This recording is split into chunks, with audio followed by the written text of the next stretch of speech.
అందరికీ నమస్తే. అదాని వ్యవహారం దేశం మొత్తం కుదిపేస్తున్నది. అందులో మన రెండు తెలుగు రాష్ట్రాలను ఇంకా బాగా పొలిటికల్ హీట్ పెంచుతున్నది. ఆ పక్క జగన్మోహన్ రెడ్డి, ఈ పక్క రేవంత్ రెడ్డి. ఎందుకంటే ఈ ప్రాజెక్టు వచ్చింది 2019లో. అదాని ఈ ప్రాజెక్ట్ టేక్ ఓవర్ చేసింది 2019లో. దాదాపు 1,50,000 కోట్ల రూపాయల పెట్టుబడి పెట్టాలి. దీనిలో 1,50,000 కోట్ల రూపాయల పెట్టుబడితోన ఈ ప్రాజెక్టు స్టార్ట్ చేయాలనుకున్నారు. దానికోసం కొన్ని రాష్ట్రాలతో ఒప్పందాలు జరిగినాయి. ముఖ్యంగా సోలార్ పవర్ను యూసేజ్ పెంచాలనేది కేంద్ర ప్రభుత్వం ప్లాన్.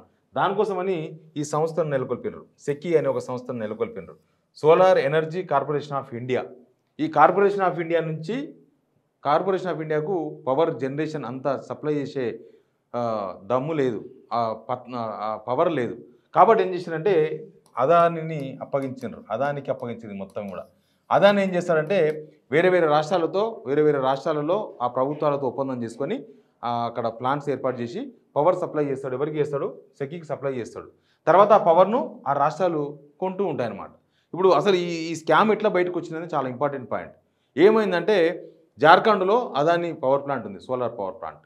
అక్కడ నుంచి జార్ఖండ్ నుంచి బంగ్లాదేశ్కు పవర్ సప్లై చేయాలనేది అక్కడున్న ప్రభుత్వం జరిగిన అగ్రిమెంట్. అయితే ఆగస్టు నెలలో బంగ్లాదేశ్లో ఒక రాజకీయ సంక్షోభం వచ్చిన సంగతి తెలుసు. షేక్ హసీనా ప్రధానిగా అప్పటిదాకా కొనసాగినరు. తర్వాత ఆమె దిగిపోవాల్సి వచ్చింది. అక్కడ కొత్త ప్రభుత్వం వచ్చింది. దాంతోన అదాని బంగ్లాదేశ్తో చేసుకున్న అగ్రిమెంట్ అంతా కూడా వైడ్ అయిపోయింది. అంటే అగ్రిమెంట్ అంతా కూడా డిస్టర్బెన్స్ అయిపోయింది. డిస్టర్బెన్స్ అయిపోయి ఎక్కువ రేటుకు కొంటున్నారు అనేది ప్రధానమైన ఆరోపణ. ఇక్కడ ఉన్న కావాల్సిన రేటు ₹3కో 3.5కో యూనిట్ ఉంటే ₹4కో 4.5కు ఈ ప్రభుత్వాలు ఒప్పందం చేసుకున్నాయి. ఎక్కువ రేటుకు కొంటున్నారు అన్న ఒక ఆరోపణతోన ఒక ఇన్వెస్టిగేషన్ స్టార్ట్ అయింది, ఒక ఆడిట్ స్టార్ట్ అయింది. ఆ ఆడిట్ ఇంటర్నేషనల్ స్థాయిలో అమెరికాలో నిజమని తేలింది. అందుకే అమెరికాలో కేసు బుక్ అయింది. అసలు అమెరికాకు అదానికి ఏం సంబంధం అంటే అదాని ఇక్కడ మొత్తం 1,50,000 కోట్ల రూపాయల పెట్టుబడులతోన ఈ ప్రాజెక్టు చేపట్టాలనుకుంటున్నారు. ఇప్పటికే కొన్ని రాష్ట్రాలతో ఒప్పందాలు కూడా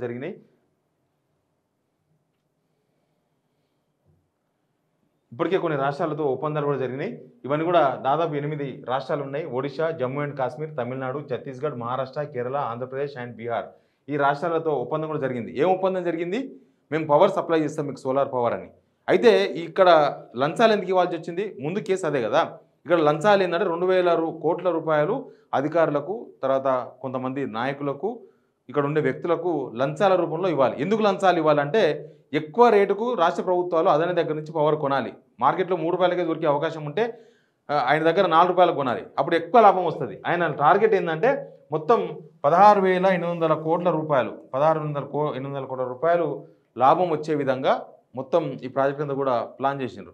నిజానికి ఎవరైనా బిజినెస్ చేసేటప్పుడు లాభం ఎంత వస్తుందనే ముందు ఎక్స్పెక్టేషన్ ఉండదు. ఎందుకంటే చివరి నిమిషాల్లో లెక్కలు చేసుకుంటే లాభమా నష్టమా అనేది తేలుతుంది కదా. అదాని మాత్రం కేవలం లాభం వచ్చే బిజినెస్ మాత్రమే చేస్తాడు. ఇప్పుడు ఇక్కడ అదే తేలాల్సింది. ముందే ప్రాజెక్టు స్టార్ట్ కాకముందే, ప్రాజెక్టు ఒప్పందం జరుగుతున్నప్పుడే 16,800 కోట్ల రూపాయల లాభం వస్తుంది మనకని ఆయన అమెరికాలో ఉన్న ఇన్వెస్టర్స్ను, అక్కడ ఉన్న బ్యాంకర్స్ను ఒప్పించిండ్రు.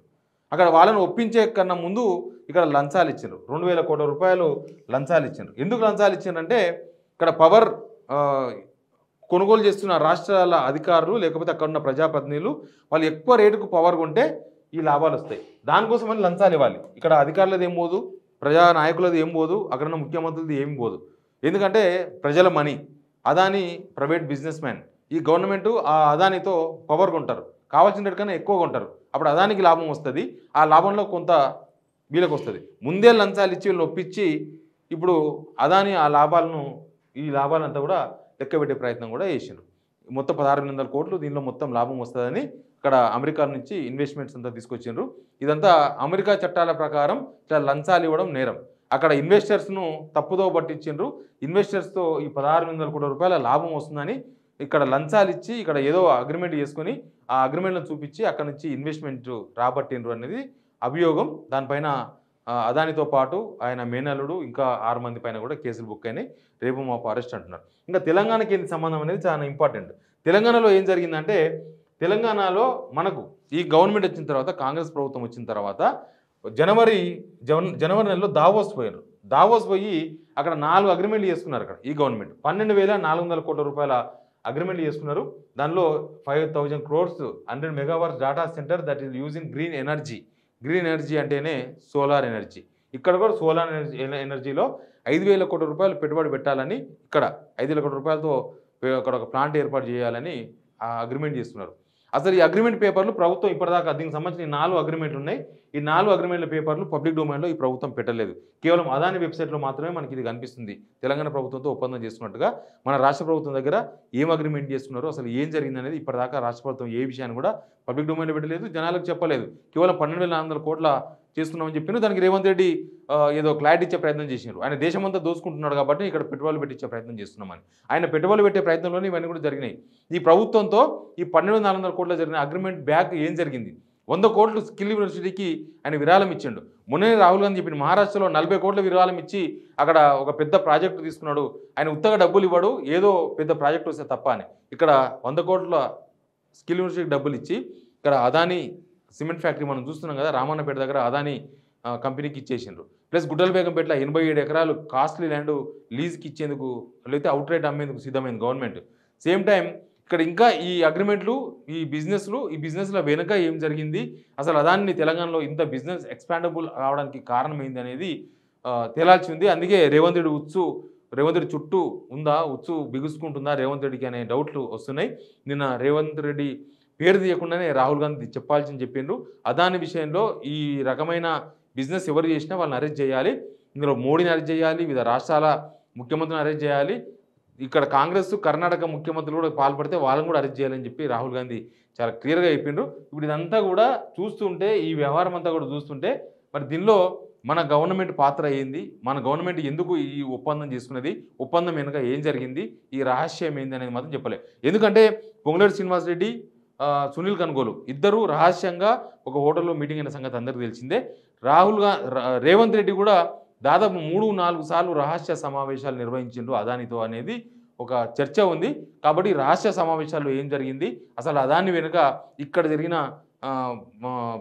పరిణామం ఏంది, ఇక్కడ జరిగిన చర్చలు ఏంది, అసలు వీళ్లకు అదాని నుంచి వచ్చిన లాభం ఏంది, వ్యక్తిగత లాభం. ఇక్కడ గవర్నమెంట్ 100 కోట్ల రూపాయలు గవర్నమెంట్కి ఇస్తారు. ఎందుకంటే అదానితో ఇంత పెట్టుబడులు ఎందుకు పెట్టిస్తున్న అనుమానం రాకుండా బహుశా స్కిల్ యూనివర్సిటీకి 100 కోట్ల రూపాయలు విరాళం ఇచ్చిండు కదా అని చెప్పే ప్రయత్నం చేసిండు రేవంత్ రెడ్డి. కాబట్టి దాని వెనుక ఏం జరిగింది, అదాని ప్లస్ తెలంగాణ ముఖ్యమంత్రి, తెలంగాణ ప్రభుత్వం ప్లస్ అదానితో జరిగిన ఒప్పందాలు ఏందనేది మాత్రం తెలియలేదు. బట్ ఏం జరిగింది ఇప్పటిదాకా ప్రభుత్వం స్పందించలేదు. ఇంత పెద్ద ఇష్యూ మొత్తం అమెరికా, ఇండియా మొత్తం చర్చనీయాంశంగా మారిన ఇష్యూల ఇప్పటిదాకా రాష్ట్ర ప్రభుత్వం మాట్లాడలేదు, ప్రభుత్వ ప్రతినిధులు ఎవరు మాట్లాడలేదు, ముఖ్యమంత్రి మాట్లాడలేదు. ఏదో అనుమానాలు వచ్చే విధంగానే వీళ్ళు వ్యవహరిస్తున్నారు. మరి ఈ అగ్రిమెంట్లో ఏం జరిగింది, లేకపోతే ఇంకేం జరిగింది, బిజినెస్ ఏం జరిగింది, అసలు ఎందుకు అదానికి ఇంత ఎక్స్పాండబుల్ బిజినెస్, తెలంగాణలో ఇంత పెద్ద బిజినెస్ పెట్టేందుకు ఇక్కడ ప్రభుత్వం అవకాశం ఇచ్చింది అనేది మాత్రం తేలాల్సింది. ఏం జరుగుతుందో చూద్దాం మనం కూడా. బట్ ఈ రాష్ట్రాల్లో మొత్తం అలజడి రేగింది, తెలంగాణలో కూడా అట్లాంటి సిచ్యువేషన్ కనిపిస్తుంది. చూద్దాం ఎవరు స్పందిస్తారో, గవర్నమెంట్ నుంచి ఏమైనా దీని మీద రెస్పాండ్ అవుతారా, జనాలకి ఏమైనా చెప్తారో చూద్దాం. Please subscribe signal TV.